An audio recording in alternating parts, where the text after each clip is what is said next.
কোনোবাই যদি আপোনাক কয় যে আপোনাৰ হাতত মাত্ৰ 15 মিনিট সময় আছে আৰু এই 15 মিনিটৰ ভিতৰত আপুনি আপোনাৰ জীৱন ৰক্ষা কৰিব লাগিব, আপোনাৰ পৰিয়ালক এটা সুৰক্ষিত স্থানলৈ লৈ যাব লাগিব আৰু যদি সময় বাকি থাকে তেন্তে আপুনি আপোনাৰ ঘৰৰ প্ৰয়োজনীয় বয়-বস্তুবোৰো লগত লৈ যাব লাগিব। এইবোৰ দেখাত চিনেমাৰ এটা দৃশ্য যেনহে লাগিছে, কিন্তু অসমৰ হাজাৰ হাজাৰ লোকে এই ভয়ংকৰ সত্যটো নিজৰ চকুৰে দেখিছে।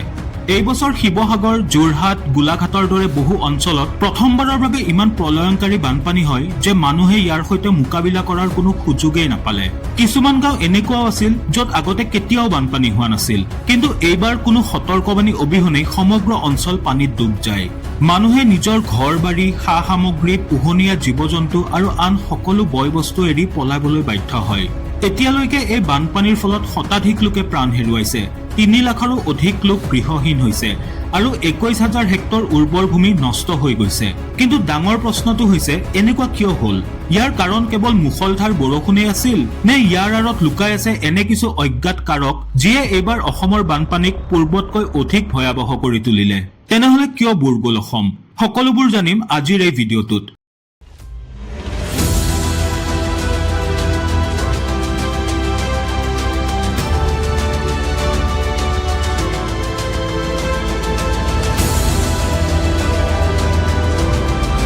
কিন্তু আমি আগবাঢ়ি যোৱাৰ আগতে ক'ব লাগিব যে অসমত সাহায্য আৰু উদ্ধাৰ কাৰ্য কেৱল প্ৰশাসনৰ দলেই নহয়, বৰঞ্চ বহুতো ব্যক্তি, দল সংগঠন আদিয়ে সম্পূৰ্ণ নিষ্ঠাৰে চলাই আছে।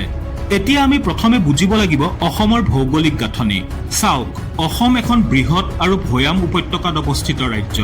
ইয়াৰ উত্তৰে বিশাল পূব হিমালয়, দক্ষিণে মেঘালয় আৰু অন্যান্য পাহাৰ শৃংখলা আছে। ইয়াৰ মাজেৰে ব্ৰহ্মপুত্ৰ নদী বৈ গৈছে। ইয়াক এটা ডাঙৰ চৰিয়া বুলি ভাবি চাওক। চাৰিওফালৰ পাহাৰবোৰত যেতিয়া মুষলধাৰ বৰষুণ হয় তেতিয়া ঢলানৰ জৰিয়তে পানী পাহাৰৰ তললৈ নামি আহে। এই পানী সৰু সৰু নদী আৰু নলাৰ মাজেৰে বৈ আহি অৱশেষত অসমৰ ডাঙৰ ডাঙৰ নদীত পৰে। অৰ্থাৎ কেইবা ঠাইৰ পৰা অহা পানী অসমৰ সমতলত জমা হ'বলৈ ধৰে। এইবাবেই অসমৰ ভৌগোলিক অৱস্থানে ইয়াক আগৰে পৰাই বানপানীৰ প্ৰতি সংবেদনশীল কৰি ৰাখিছে। এতিয়া বাৰিষাৰ কথালৈ আহোঁ।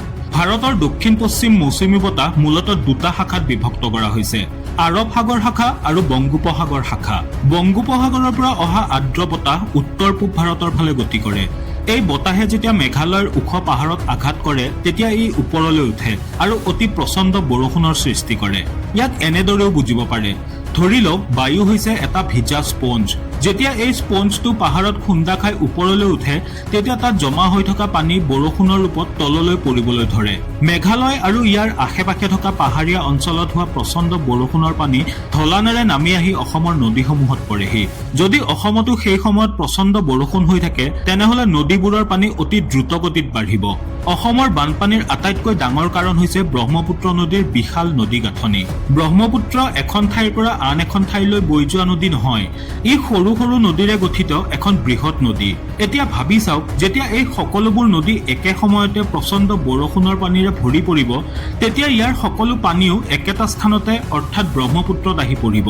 এনে পৰিস্থিতিত নদীখনৰ জলস্তৰ অতি দ্ৰুত গতিত বৃদ্ধি পাব আৰু বানপানীৰ আশংকাও বহুগুণে বাঢ়ি যাব। কিন্তু ব্ৰহ্মপুত্ৰৰ আন এটা বিশেষত্বও আছে, ই বহু ঠাইত পোনখুটিৰে বৈ নাযায়। ইয়াৰ ধাৰাসমূহ বিভিন্ন ধৰণে প্ৰবাহিত হয় আৰু সময়ৰ লগে লগে সলনি হৈ থাকে। ইয়াক ব্ৰেডেড ৰিভাৰ চিষ্টেম বুলি কোৱা হয় আৰু ইয়াৰ ফলত নদীখনৰ গতিপথ আৰু পাৰবোৰ নিৰন্তৰ পৰিৱৰ্তন হৈ থাকে আৰু বহুতো অঞ্চলত খহনীয়া বা বানপানীৰ আশংকাই দেখা দিয়ে। এতিয়া বুজো আহক গেট বা পলসৰ সমস্যাটো। হিমালয় আৰু অন্যান্য পাহাৰৰ পৰা বৈ অহা নদীবোৰে নিজৰ লগত বোকা, বালি আৰু সৰু সৰু শিল লৈ আহে। যেতিয়া নদীখন পাহাৰৰ থিয় ঢলানেৰে নামি আহি সমভূমি পায়হি তেতিয়া ইয়াৰ প্ৰৱাহ কিছু মন্থৰ হৈ পৰে। তেতিয়া ই নিজৰ লগত অনা মাটি আৰু বালিৰ কিছু অংশ নদীৰ তলত জমা কৰিবলৈ আৰম্ভ কৰে। ইয়াক এইদৰে বুজিব পাৰি। চাওক, আপুনি যদি এটা গিলাচত বাৰে বাৰে মাটি মিহলি পানী ঢালি থাকে তেন্তে লাহে লাহে মাটি জমা হৈ হৈ গিলাচটোত পানীৰ বাবে ঠাই কমি যাব। ঠিক একেদৰে নদীৰ তলত যেতিয়া যথেষ্ট পৰিমাণে পলস জমা হয় তেতিয়া বহু ঠাইত নদীখনৰ বহন ক্ষমতা হ্ৰাস হ'বলৈ ধৰে। ব্ৰহ্মপুত্ৰ বিশ্বৰ আটাইতকৈ বেছি পলস কঢ়িয়াই নিয়া বৃহৎ নদীবোৰৰ অন্যতম। ভাৰতৰ জলসম্পদ তথ্য ব্যৱস্থাৰ মতে ইয়াৰ গড় বাৰ্ষিক পলসৰ বোজা অতি বেছি। সেয়েহে মুষলধাৰ বৰষুণৰ সময়ত নদীখনত পানীৰ স্তৰ বৃদ্ধি হোৱাৰ লগতে পলসো অধিক পৰিমাণত আহে।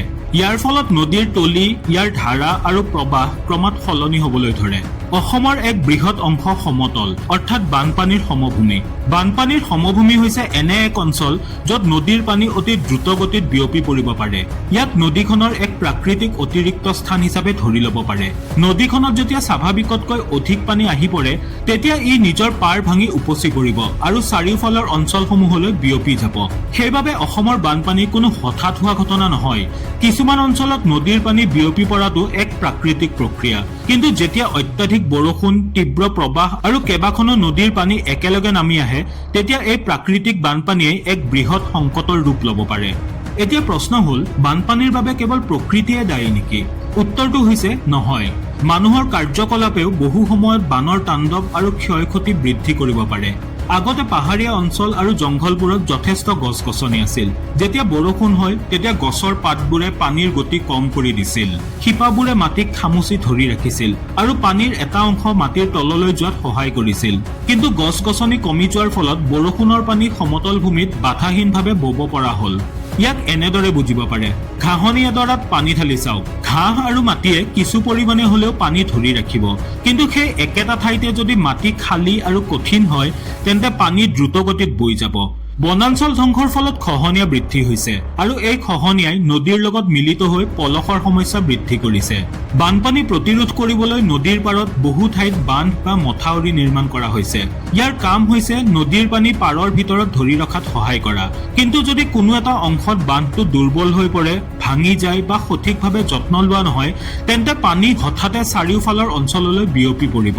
ইয়াৰ উপৰিও চহৰসমূহৰ দ্ৰুত সম্প্ৰসাৰণেও সমস্যাটো যথেষ্ট বৃদ্ধি কৰিছে।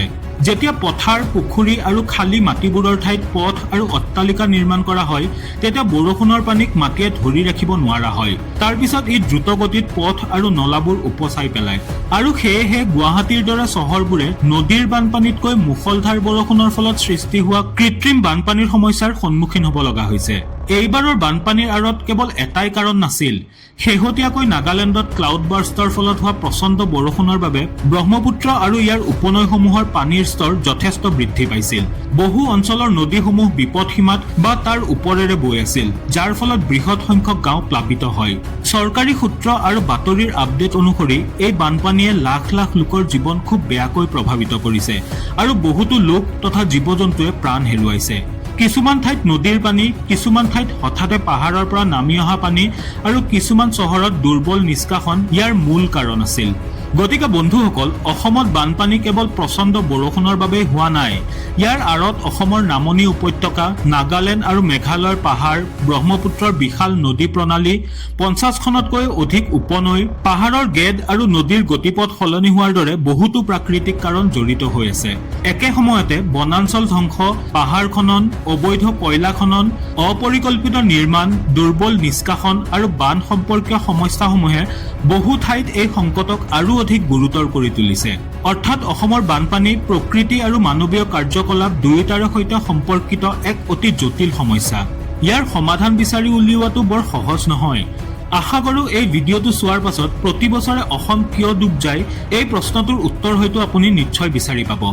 ভিডিঅ'টো যদি তথ্যপূৰ্ণ বুলি ভাবে ইয়াক আপোনাৰ বন্ধুবৰ্গ আৰু পৰিয়ালৰ সৈতে শ্বেয়াৰ কৰক। আমি অতি সোনকালে পুনৰ লগ পাম।